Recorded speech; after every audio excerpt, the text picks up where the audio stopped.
Hello, my dear students. In the last lecture, we have discussed about the different parts, that means the constructional parts or details of a DC machine. So, in this particular lecture, we will elaborate the function of each of the parts of the machine. So, let us discuss one by one. So, have I already told you, or I have already given you a gist on the last lecture? So, the yoke. So, yoke, it supports the pole core. So actually whatever the poles are there, it is supported by the yoke, and it acts as the protective covering to the machine. Additional to that,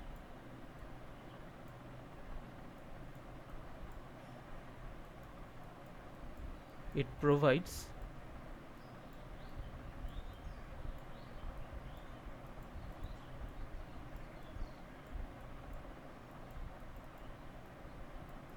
the magnetic path.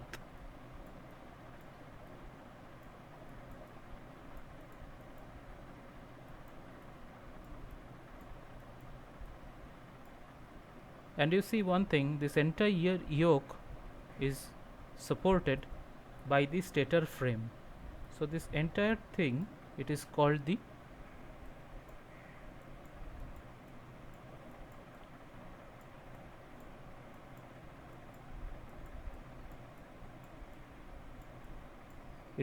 stator frame.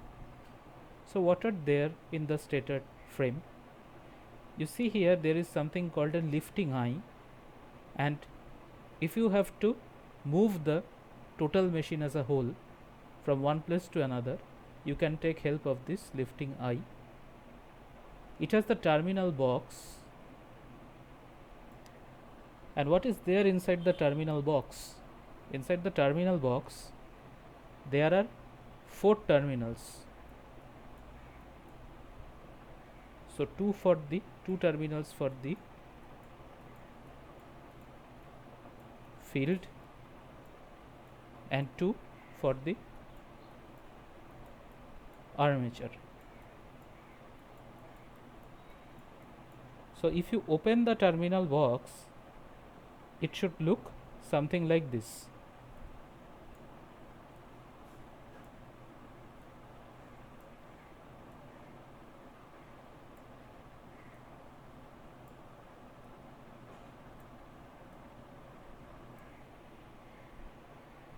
So two windings are for armature, or two terminals are for armature, and 2 terminals are for field. Now practically they are labeled like this. If these are the armature terminals, they are labeled by AAA. If are the field terminals, it is replaced by or given by F and double F.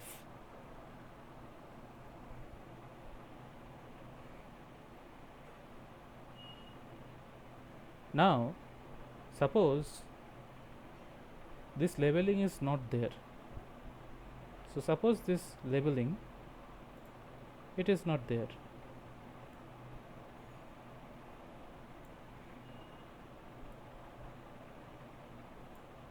Then how will you distinguish which one is what? So for that you need one multimeter,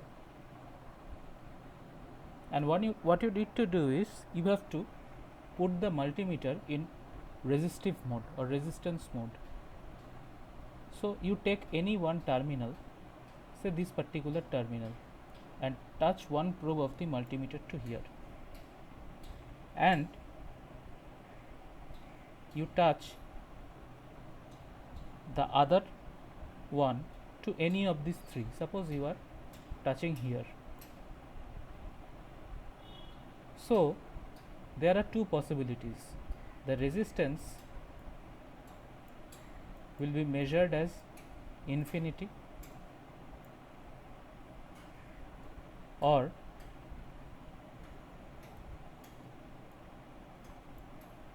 the resistance will give some non-zero value.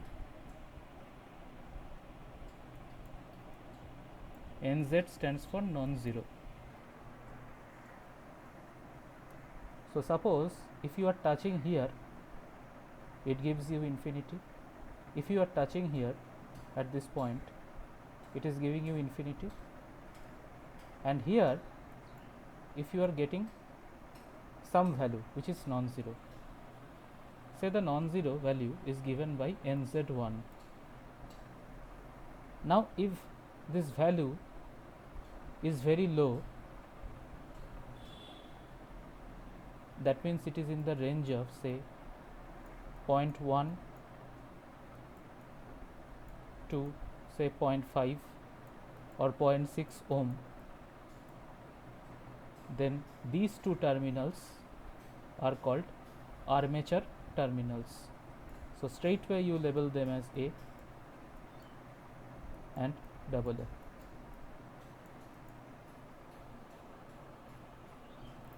There would have been another case. I will erase this part again.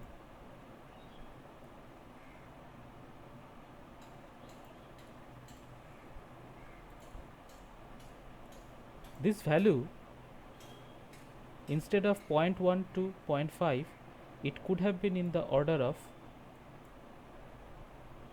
1 k ohm or say maybe 500 ohm in this particular order. Now if the value of is in this order, then you label them as F double F. That means these two windings are field windings. So what is the possibility? These two will be either F double F or A double A. So if this is F double F, then the rest two will be A double A. And if this is A and double A, so these two will be F and double F. This is how you identify the field and armature terminal. So why this R is infinity? What does this interpret? So when you are touching one probe over here and the other probe over here, the resistance you are getting is infinity. That means there is no physical connection between these 2 points.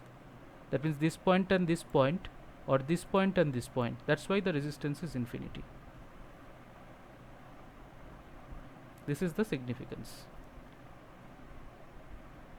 So this is how you identify which one is the armature terminals and which two are the field terminals. So this is the purpose of the yoke, and you see the entire structure is resting on the feet. The entire structure is resting on the feet. So this is the feet, and which is bolted to the ground.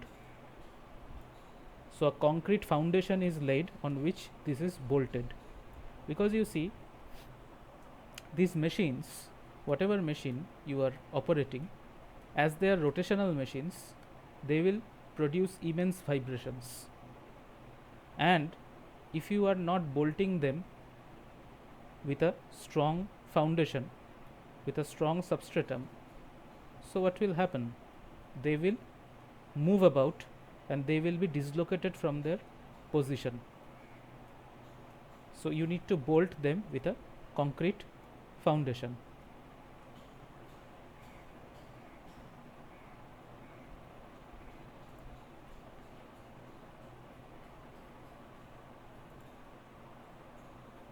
So next comes the pole. So this is very important. So pole is the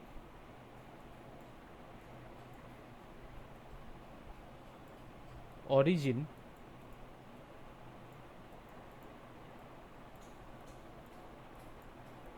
of the magnetic field.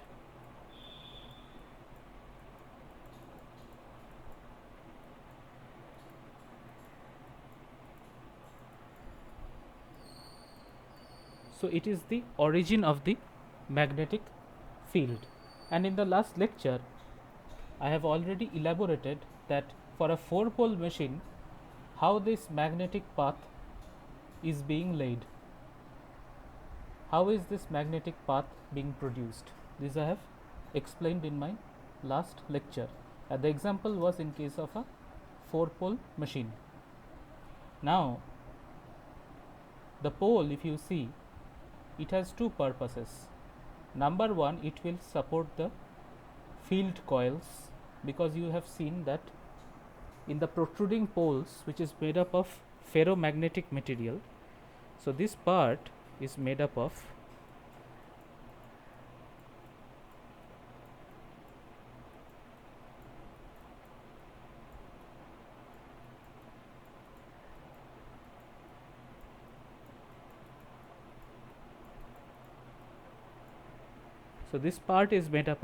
ferromagnetic material.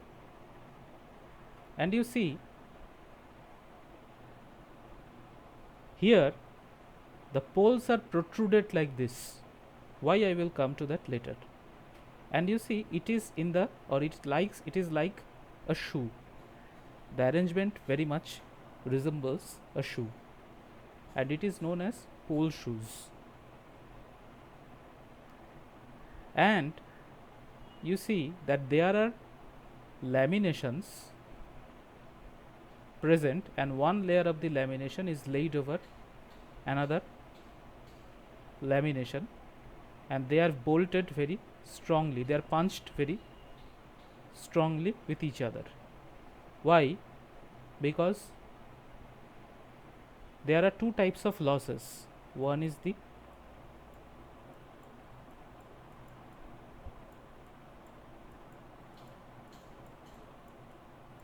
hysteresis loss,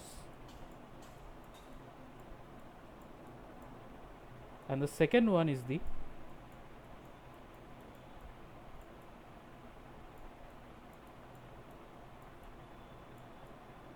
eddy current losses. So these two are the kind of losses which are encountered, and when you are laminating the pole cores together, the laminations will be very thin. It is in the order of 0.1 millimeter, not more than that. So the laminations should be very, very thin laminations, and they are stacked together and they are punched together. So these black spots are the punching holes basically.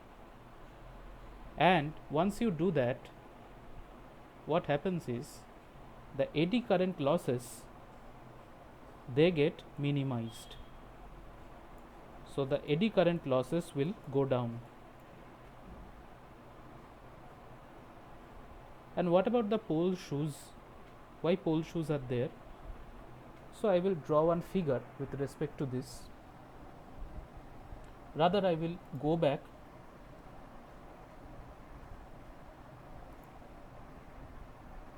to this figure which we have already elaborated in the previous lecture.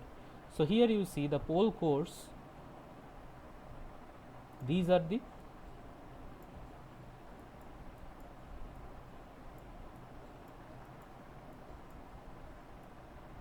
pole shoes.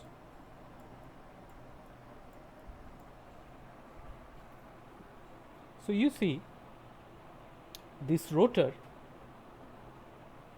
What is the shape of this rotor? This is the cross section, and it is a perfect circle.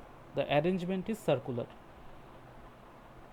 So as the arrangement is circular, the conductors which are placed in these areas are uniformly laid in these slots. Now it is very important that the magnetic flux which is coming out from the pole like this, I have already shown you the path. This is the profile of the magnetic path. The flux linkage has to be uniform with respect to all the conductors which are laid in the armature, because you see the flux or the magnetic flux, it is denoted by psi, and the unit is Weber. So magnetic flux is basically magnetic lines of force which is originating from the north pole of the machine, which is cutting the conductors, and they are terminating in the south pole of the machine. So this flux linkage has to be uniformly distributed over the entire space of the machine, right? So now the flux, or the magnetic flux rather, they should be equal to the magnetomotive force, which is the mmf, divided by reluctance. So magnetic flux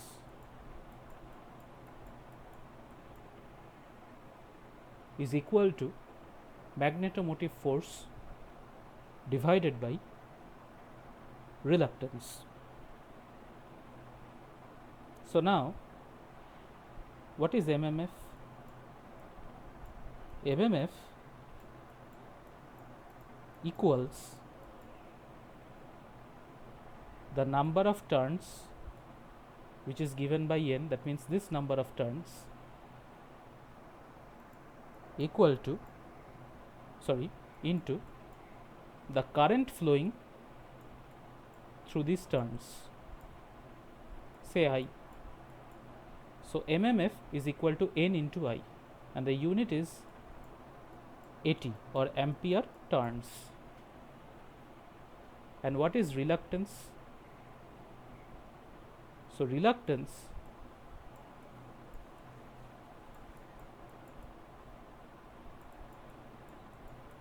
is equal to L by, or rather Lg by mu naught mu r A.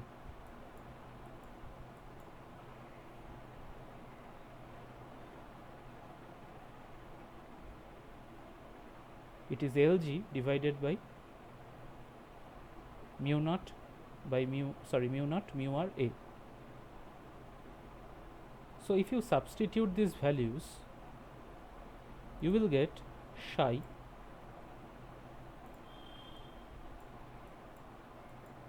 is equal to Ni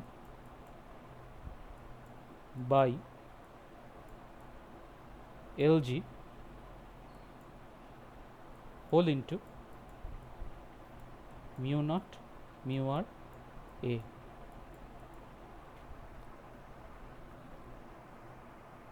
So you see, the magnetic flux psi is inversely proportional to the Lg. What is Lg? Lg is nothing but the length of the air gap. This is Lg. And what does this relationship saying? That more is your length of the air gap, lesser will be the flux linking with the conductors, that is the armature conductors. So to maintain an uniform air gap Lg, these pole shoes are protruded like this, so that if you measure from this point and this point, you will also get Lg. If you measure from this point and say this point, you will also get Lg. So this length of the air gap is uniformly maintained throughout this entire space. And here you see there is something called the flux will leak out. I will just redraw this. The flux will leak out like this. This is known as fringing of flux.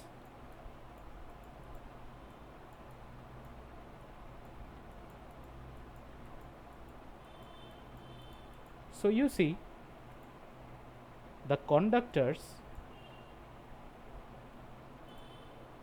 belonging to this area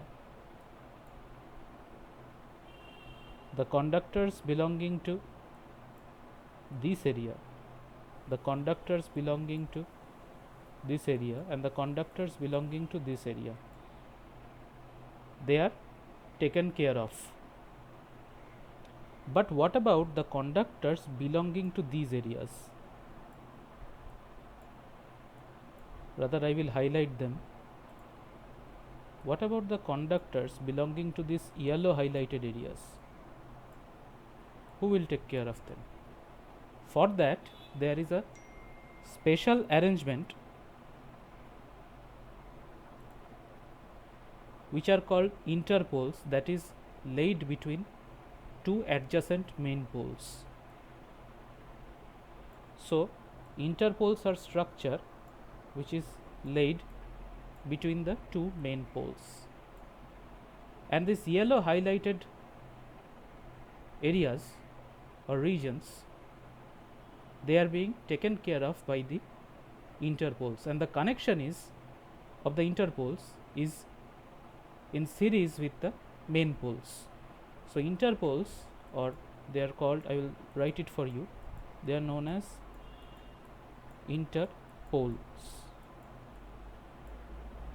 So, they are known as interpoles, and this region is called, I will again highlight this particular region, they are called interpolar region or interpolar space, and the connection of the windings is in series with the main poles. So, the polarity of the interpoles depends whether the machine is operating as a motor or the machine is operating as a generator.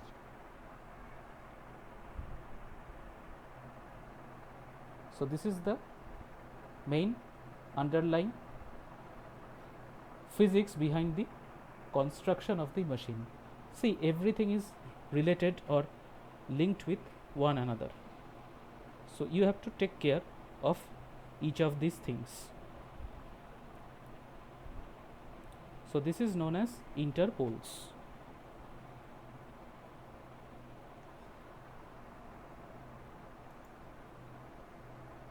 Let us go back to the actual slide. Yes. So, you see how by sticking out these poles or protruding the pole in form of pole shoes, we are maintaining uniform flux distribution that we understood. So, next we will move to the next slide. Now, the next part is the field winding. So, what is a field winding? So, it is nothing but an electromagnet. So, why an electromagnet? You see, you have these poles which is made up of ferromagnetic material. Now, you are connecting the coils like this, and you are giving some supply. So, when current is flowing, say like this, what will happen? By using right hand thumb rule, a polarity will be generated for this ferromagnetic material. So, definitely it is the basic principle of an electromagnet. This produces the field flux within the armature conductor as the DC machine is rotating, and this results in the effective cutting of the flux. So, what is happening? If I refer to the main picture over here, so what is happening? This rotor, it is rotating, say, in this particular direction with a particular torque and speed. So, as this happens, what will happen? These lines of force, which is magnetic flux, which is originating from the field poles, given by the arrows, if you focus on one conductor, say this conductor, as the machine is rotating, so the flux will not be constant. As the machine is rotating, the flux linked to each conductor, so say this is conductor A, and the flux linkage to conductor A, it is denoted by psi A. It is not a constant, rather it becomes a function of time. So basically, when the machine is rotating, this flux which is cutting one particular conductor, which is under the influence of the field, it is not constant, rather it is time varying, and thus it is called a time varying flux.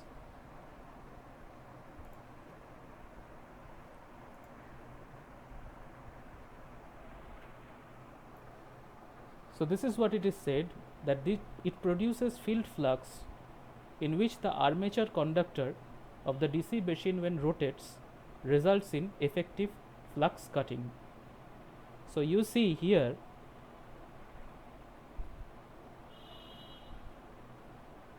I have told you that there are, in a 4-pole machine, there will be 4 main poles. So what are the main poles? This is one main pole, this is one main pole, this is one main pole, this is one main pole. So these are all MP. So what about the smaller poles? I will highlight them with yellow. These are all interpoles. This is the practical structure that you are going to see if you dismantle one DC machine. So you see that behind the construction, the cause of the construction is the underlying physics. If the physics is clear to you, the entire thing is clear to you. So we will cover, or we have covered up to the field winding. We will cover the next of the, or the rest of the parts of the machine and the operation and the laws in the next class. See you. Thank you.